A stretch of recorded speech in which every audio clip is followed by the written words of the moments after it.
아,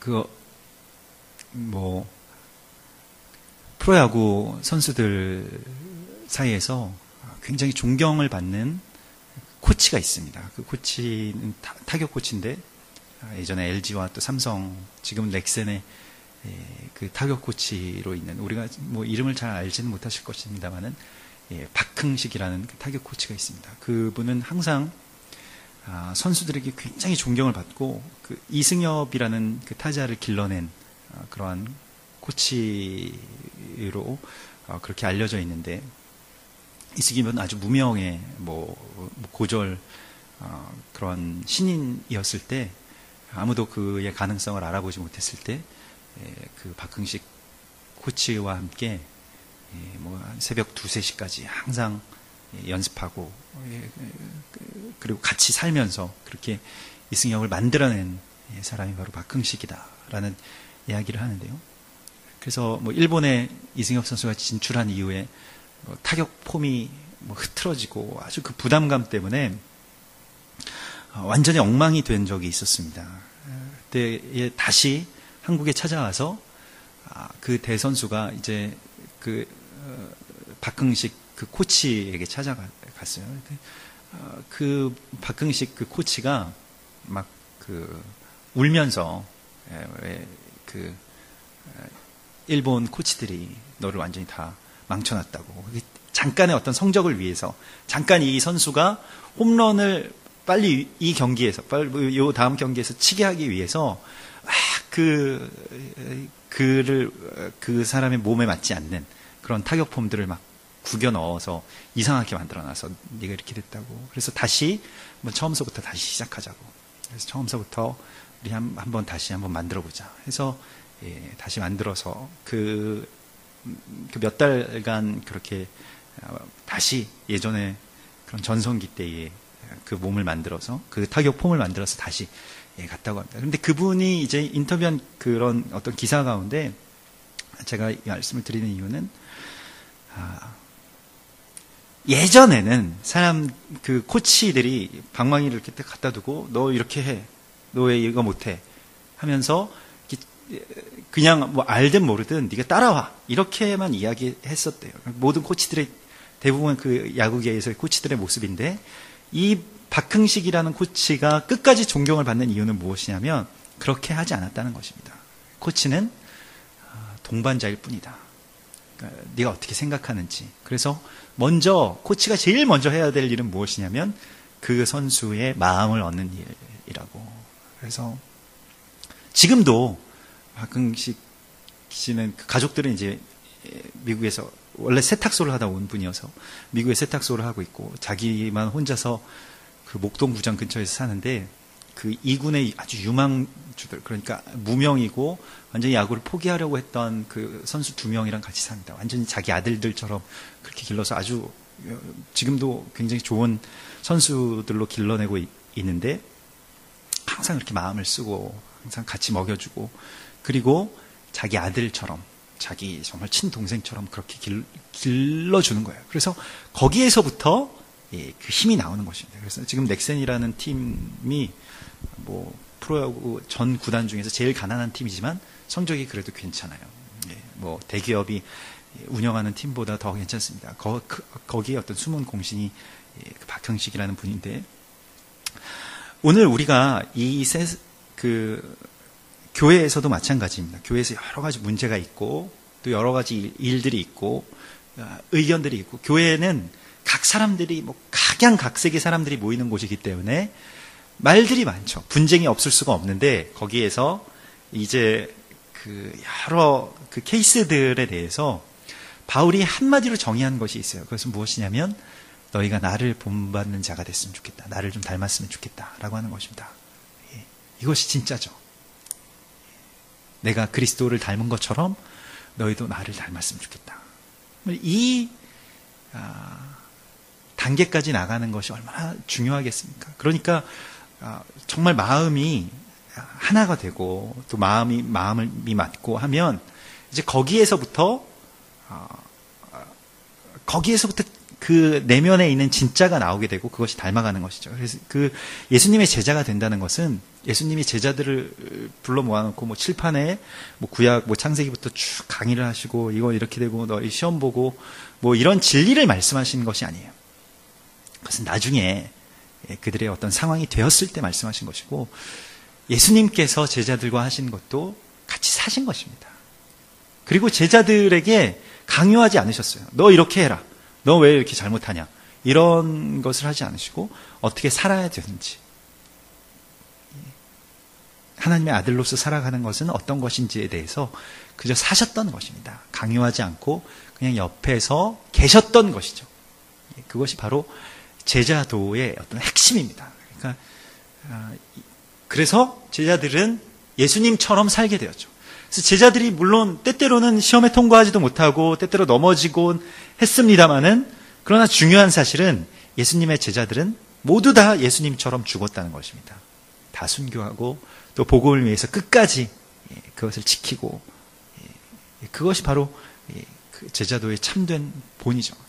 그게 정말 참된 스승인 것입니다. 우리에게도 뭐 기억나는 스승들 또 은사들이 있으시겠습니다마는 우리가 어떤 스승에게서 뭘 배웠는지를 생각하는 것이 아니죠. 그분이 어떤 분이셨는지, 그 인품, 또 그 인격, 또 그분의 삶에 감동했기 때문에 그분들이 우리의 인생의 멘토가 되는 것이지, 뭐 그분이 뭐 나에게 무슨 뭐 근해 공식을 가르쳐 주었든 무슨 뭐 미완료 형태를 가르쳐 주었든 그것이 기억나는 것이 아닙니다. 그냥 그분의 어떤 삶 자체가 그런 본이 되는 것이죠. 그래서 우리도 살아갈 때 이와 같이 우리의 주변에 있는 사람들 또 교회의 성도들 또 특별히 우리의 자녀들이 그렇게 되었으면 좋겠습니다. 그래서 내가 그리스도 예수를 본받는 것처럼 그들이 나를 본받는 자가 되라고 말할 정도의 그런 삶을 살았으면 좋겠습니다. 그것이 우리의 소망이죠. 오늘 뭐 고린도전서에서는 아주 좀 구체적인 내용의 규례들에 대해서 나옵니다. 이것은 그러니까 뭐 머리에 뭘 쓰고 기도를 하느냐, 벗고 기도를 하느냐, 이러한 논쟁들이 계속 붙었다는 거예요. 지금도 뭐 우리 드라마 같은 데서 보면 아주 예쁜 여주인공이 항상 그 뭐 흰 망사를 쓰고 기도를 하잖아요. 뭐 이 사람을 뭐 결혼하게 해달라고 뭐 그런 기도를 하는데 그런 그 전통에 대한 이야기입니다. 그래서 여자는 그걸 쓰고 하고 남자는 쓰지 말아라. 이런 이야기인데 거기에 대해서 논쟁이 붙어서 어떻게 되냐면 지금 뭐 교회에서는 뭘 쓰고 하든 안 쓰고 하든 상관이 없습니다만은 어떤 분들은 뭐 교회에 누가 모자를 쓰고 들어오면 뭐 어떻게 이렇게 모자를 쓰고 들어올 수가 있냐고 그렇게 하는데 성경에는 뭐 모자를 쓰고 예배를 하건 뭐 쓰지 않고 예배를 하건 상관이 없죠. 근데 드리는 말씀 무엇이냐면 자기 자신들이 자의로 결정해 놓은 어떤 율법, 율례들 그래도 그러면 안 되지 하는 것들이 있지 않습니까? 마음 확 닫아버린 것들에 대해서 바울이 말하고 있는 것입니다. 너희 거기에 대해서 팔을 짚고 그래서 쓰고 기도하는 여자파, 안 쓰고 기도하는 여자파가 나누어졌다는 것입니다. 그래서 서로 싸우고 서로 욕하고 쟤네들은 저거 뭐라고 저걸 쓰고 기도를 한다냐, 저걸 쓰고 기도해야 하나님이 들어주신다냐, 뭐 그렇게 서로 수근수근거리고 뒤에서는 또 쓰고 기도하는 사람들은 저것들은 성도도 아니다, 저건 예의도 없다, 뭐 이렇게 해서 막대 먹은 애들이다 하고 서로 욕하고 그래서 파가 나뉘어져서 결국 어떻게 되냐면 교회에 와서 그 당시 교회는 뭐 작은 어떤 공동체, 우리와 같은 그런 공동체인데 겸상을 안 했다는 겁니다. 밥을 같이 안 먹었다는 거예요. 그래서 또 부자들, 아주 부자들이 가난한 사람들이랑 이게 같이 밥 먹는 게 사실 불쾌함들이 많죠. 왜냐하면 그 밥 먹을 때 이들은 격식을 갖추고 뭐 와인도 갖다 놓고 뭐 이렇게 먹고 뭐 막 소리내서 먹으면 안 되고 입이 음식물에 들어있을 때 뭐 이야기하거나 이런 거를 아주 질색인데 그런 사람들이 교회에 온다는 거예요. 실제로도 교회에 아주 고관들, 로마의 고관들도 있었습니다만은 노예들도 있었습니다. 같이 먹기가 싫으니까 집에 있던 것들, 만찬을 가지고 싸와서 자기네들끼리 먹었다는 것입니다. 여기에 대해서 바울이 너희는 주님의 자식들이 아니다 라고 말하고 있습니다. 그리고 시장에서 밥 먹으려면 집에 가서 먹으라 이렇게 이야기하고 있습니다. 밥 먹으러 교회 오는 건 아닌데, 그리고 교회에서 식사하는 것, 그 당시에 교회에서의 이 성만찬은 지금처럼 동그란 아주 작은 잔에 또 작은 떡을 먹는 것이 아니라 만찬을 실제로 그 6월절의 만찬과 같은 그 만찬을 함께 나누는 것이 또한 성찬식이고 예배였다는 것입니다. 그래서 그 예배 가운데서 이 예배 우리가 왜 드리는 것이냐, 왜 우리가 교회에서 밥 먹어야 되냐, 배고파서 먹는 게 아니다 라는 것이에요. 이것은 주님의 죽으심을 우리가 기념한다는 것은 주님의 죽으심을 다시 산다는 것을 의미하는 것입니다. 거기에 우리가 복종하는 것이다. 그래서 성만찬에 대한 정확한 명령을 오늘 우리 가운데 주고 있습니다. 이것을 먹고 마실 때마다 나를 기념하라 하셨다는 것이에요. 그래서 교회에서 먹고 마시는 것이 너희의 유익을 위해서 또 너희의 배를 채우기 위해서가 아니라는 것입니다. 그러면 이 성만찬은 오늘날 우리에게 어떤 의미가 있을까? 우리에게도 성만찬이 있죠. 그런데 성만찬이 바로 이 예배에 있어서 가장 메인이 되는 그 부분이고 시간이라는 것입니다. 그 성만찬이 지금 우리 기독교에 와서는 무엇이 되냐면 설교가 성만찬이 된 거예요. 그러니까 설교가 성만찬과 같은 것이기 때문에 그것이 상호적으로 대치된 것입니다. 예전까지만 해도 카톨릭은 설교가 없었어요. 지금은 이제 기독교에서 설교를 받아들여서 신부님들이 설교를 합니다마는 설교가 없고 성만찬하고 끝입니다. 예배에서 쭉 그 전례대로 찬양하고 일어섰다 앉았다 기도했다 했다가 성만찬을 하면 그게 가장 메인이에요. 그거가 가장 중요한 시간이고 다른 게 없습니다. 말씀을 먹는다는 것의 의미입니다. 또 말씀이신 그리스도 예수를 내 안에 받아들인다는 의미입니다. 그러므로 오늘도 우리가 이 설교 가운데서 지금 제가 하는 일은 마치 예수님께서 떡을 떼신 것처럼 말씀의 조각들을 이것이 주님의 것입니다. 주님의 살입니다. 라고 여러분들에게 나눠드리는 것입니다. 그리고 우리는 그것을 받아 먹는 것입니다.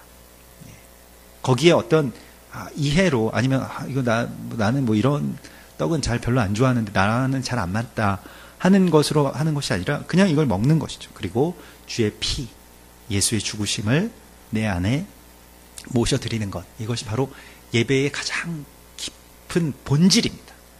그것을 잃는다면 어떻게 될까요?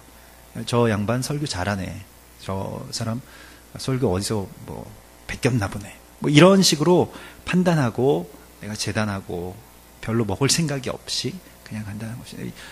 뭘 먹는다는 것은 어떤 행위일까요? 그것을 내 몸의 일부로 받아들인다는 것입니다. 내 존재의 일부로 받아들인다는 거예요. 그게 뭔가를 먹는다는 것에 대한 어떤 핵심입니다. 그래서 예수님께서 부활하신 이후에 제자들에게 오셔서 다 뭘 먹여주십니다. 생선을 좀 가져와라. 생선을 구워주시기도 하고. 그래서 그 먹는 게 얼마나 중요한지에 대해서 우리에게 말씀해 주시는데 그것은 주님이 나의 일부가 되시는 그러한 과정 가운데 있는 것입니다. 그러므로 지금 이 시간 우리가 예수의 몸된 말씀을 먹습니다. 지금 떡과 포도주가 없습니다마는 예수의 몸된 말씀과 또 예수 안에 있는 그 뜨거운 피가 내 안에 흐르게 될 때 그때에 비로소 나의 지식, 나의 학덕, 나의 인격 이런 것을 넘어서는 예수가 내 안에 들어오셔서 내가 예수를 본받은 것처럼 너희도 예수를 본받으라 하는 그 말씀이 우리 안에서 성취되는 것입니다. 오늘 우리가 예수님의 일부가 되고 또 예수님이 우리 안에 오셔서 우리의 존재가 되는 참된 예배의 깊은 그 진리 가운데 우리가 있습니다. 이러한 예배를 열어주신 우리 십자가의 그리스도 예수를 찬양합니다. 함께 기도하시겠습니다.